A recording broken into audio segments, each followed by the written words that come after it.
ప్రేక్షకులకి విశ్వావసునామ సంవత్సర శుభాకాంక్షలు.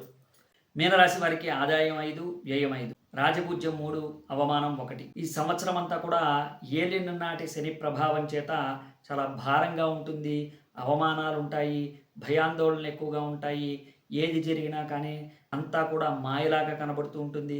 ఏది కూడా మంచి జరుగుతున్నట్టు కనబడదు. అయినప్పటికీ కూడా పుణ్యక్షేత్రాలు సందర్శిస్తారు.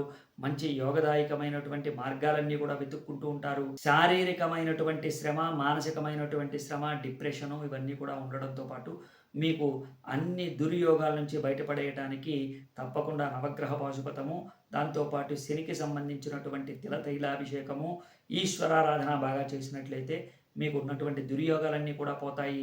ఎట్టి పరిస్థితుల్లో ఇతరుల కోసం అప్పులు చేయకండి, బాధలు పడకండి.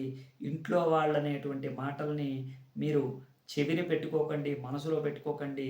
ఎప్పుడైనా సమయం వచ్చినప్పుడు పట్టుదలగా మీరు ఉన్నటువంటి పరిస్థితి నుంచి బయటపడేలాగా మార్గాల్ని వెతుక్కోవాలి తప్ప అన్నిటినీ పట్టించుకుని మీకున్నటువంటి ఇబ్బందుల్ని పెంచుకునేటువంటి ప్రయత్నం చేయకండి.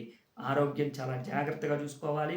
భార్య భర్తల మధ్యలో ఉండేటువంటి ఇబ్బందుల్ని తొలగించుకునేటువంటి ప్రయత్నం చేయండి.